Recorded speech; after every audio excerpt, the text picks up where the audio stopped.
Mais d'abord, les 4 vérités. Jeff Wittenberg reçoit ce matin Luc Châtel. Luc Châtel, qui est le porte-parole de François Fillon.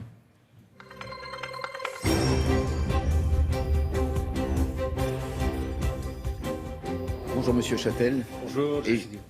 Et justement, François Fillon, hier en meeting à Quimper, a eu cette phrase: mes amis, je résiste après l'assassinat politique, après le candidat balafré visé par les balles.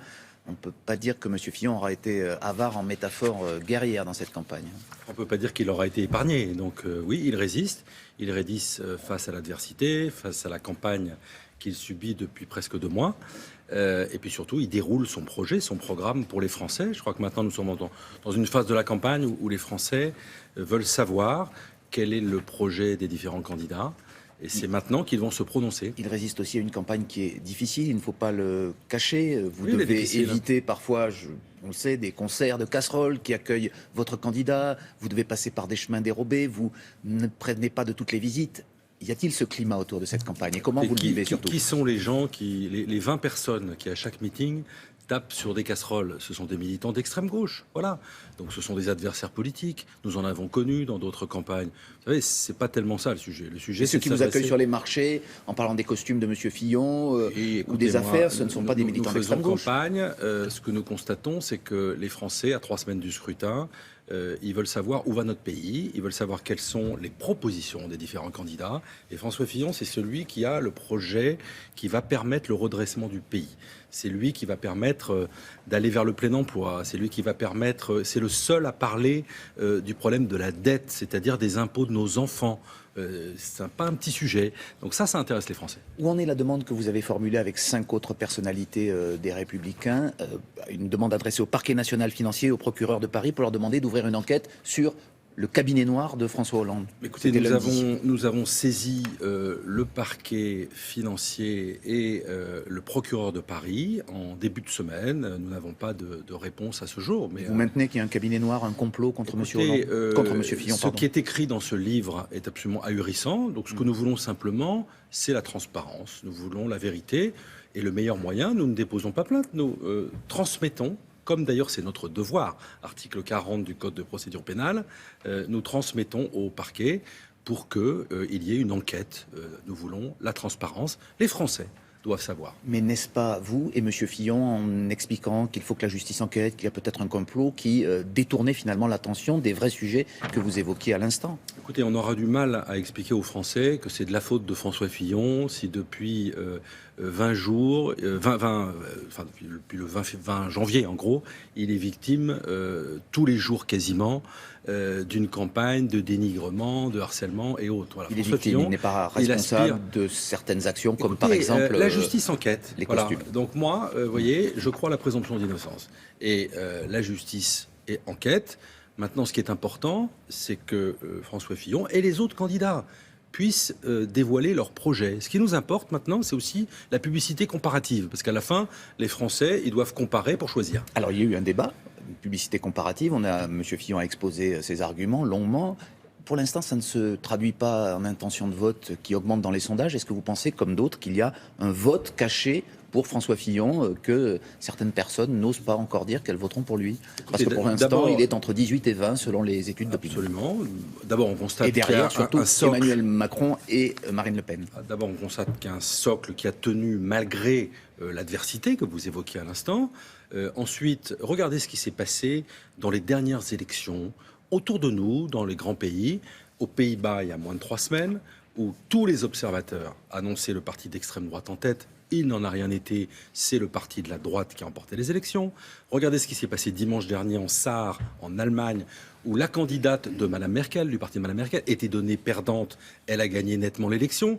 Ce qu'on constate, c'est que les Français se décident, et les électeurs au sens large se décident de plus en plus tard.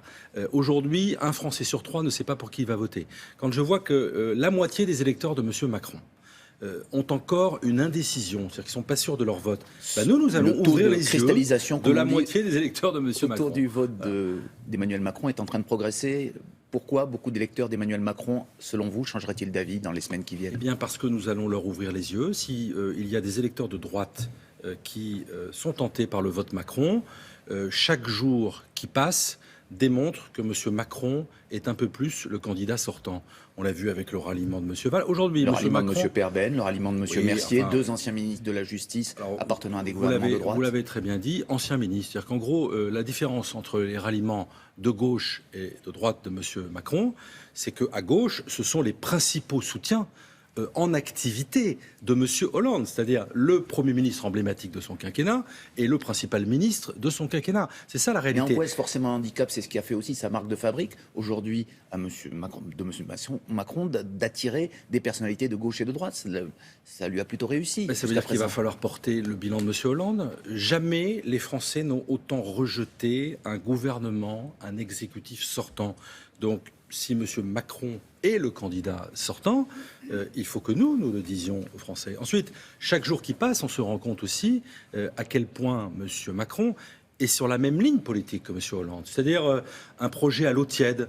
On veut réduire la dépense publique un peu, mais pas trop. On veut supprimer les 35 heures, mais en fait, on les garde. À chaque fois, on est dans la logique de l'eau tiède, on est la logique de la synthèse molle chère à François Hollande. Les deux candidats, M. Macron et M. Fillon, entre autres, ont parlé devant les chefs d'entreprise il y a quelques jours au MEDEF. Ces derniers, qui sont plutôt en général de votre côté, n'ont pas semblé être effarouchés par les propos de M. Macron et ont considéré, eux, qu'il y avait une rupture avec François Hollande. Sauf que la grande différence, c'est que François Fillon, il va au bout sur chaque sujet.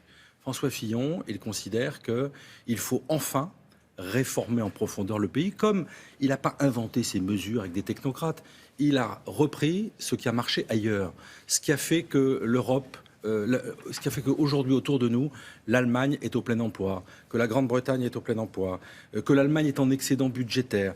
Le programme de François Fillon, ce sont des mesures qui ont permis à nos voisins, à nos concurrents, de réussir dans leur économie. Monsieur Châtel, vous avez fait un certain nombre de campagnes, vous avez de l'expérience en politique. Si, comme malgré tout aujourd'hui le montrent les sondages, puisqu'il y a 6 points d'écart, un duel devait opposer au second tour Marine Le Pen à Emmanuel Macron, j'imagine que vous n'allez pas me dire pour qui vous voterez. Simplement, dites-moi qui représenterait pour vous aujourd'hui le plus grand danger s'il était élu? D'abord, je vais vous dire, je suis très prudent parce que j'ai, comme vous dites, un peu d'expérience.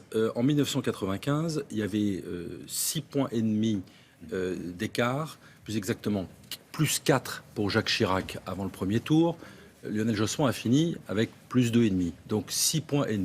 Donc il faut être prudent, encore une fois, et les enquêtes. Mais ça ne répond pas à ma d'opinion. question. Qui représente le plus grand Moi, danger pour vous entre Marine Le Pen et Emmanuel Macron? Du deuxième tour avant que le premier tour ait lieu. Voilà. Moi, je pas soutiens vraiment mon une question sur le candidat. deuxième tour, c'est le danger. C'est une question sur le deuxième tour, puisque ça veut dire, dans votre question, vous imaginez que François Fillon puisse ne pas être absent au deuxième tour. Moi, je ne l'imagine pas. Voilà. Moi, je pense qu'il y a en France une droite, un centre, et les idées de la droite et du centre, elles sont majoritaires dans le pays. Donc je pense que notre candidat, il sera au deuxième tour de l'élection présidentielle. Eh bien, on vous a entendu. Merci beaucoup, Merci Luc à vous. Châtel. C'est à vous, William, et très bonne journée. Merci, messieurs.